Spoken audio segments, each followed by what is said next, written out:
The British coalition government has clashed over how to deal with rising immigration in the UK. Leading Liberal Democrat Vince Cable has criticised Tory Prime Minister David Cameron over a speech in which the Premier vowed to cut immigration down to tens of thousands. Cameron said that some immigrants' failure to learn English was, quote, wrecking communities.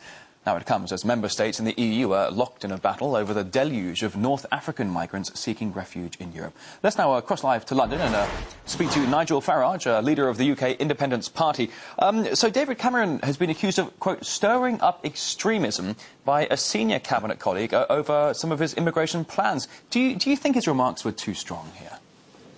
Well, look, the first thing to say is I'm delighted that a British Prime Minister has actually stated the obvious, which is that if you have huge mass immigration that happens rapidly into an area, and if people don't speak the same language, then what you get is the ghettoisation in cities and towns, and you get a dislocated society. So, no, I mean, full marks to David Cameron for at least starting that debate.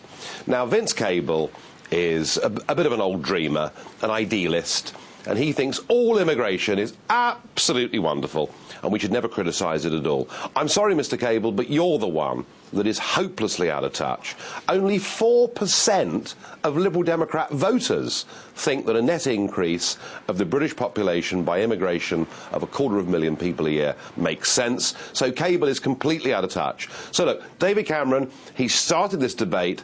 The trouble is that he can't deliver because he's promising to cut immigration down from hundreds to tens of thousands. Well, he can do that by stopping people coming in large numbers from outside the European Union. There are some that say that whatever clampdown on immigration policy, whatever it is, it won't work because those that are already in the UK are increasing the population simply by breeding. Well, there is some truth in that. There is some truth in that, but that's not the argument. The argument here are the number of new settlers that come into the country every year.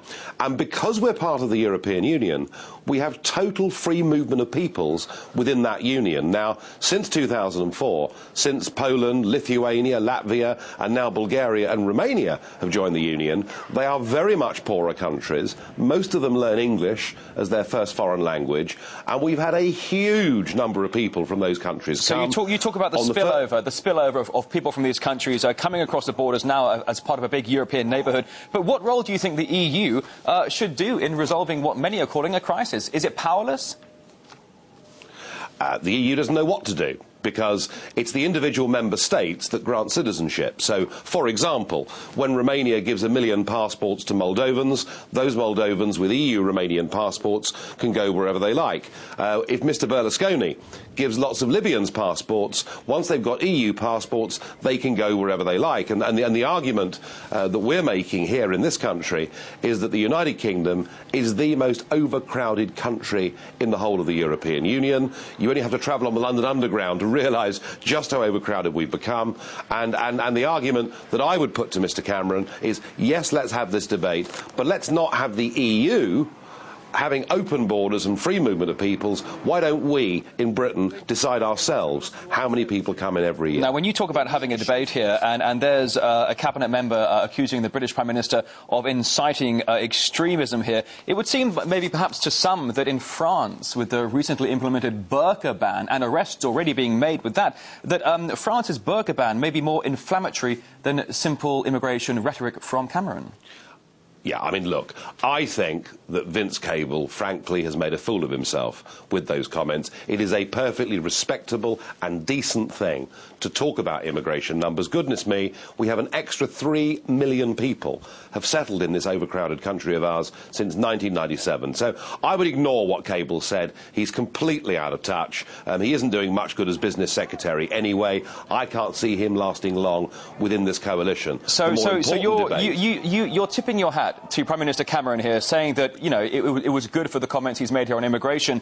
There seems to be in this growing age of political correctness, particularly among politicians, to tread very carefully around the issue of immigration, otherwise they're being seen as racist.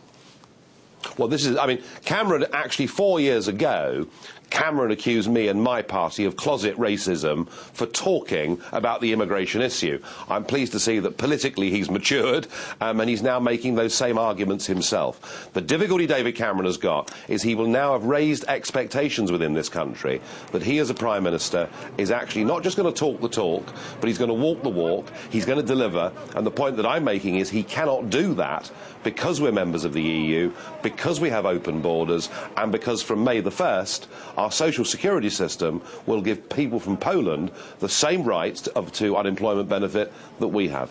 All right, Nigel Farage, MEP and leader of the UK Independence Party. Thank you.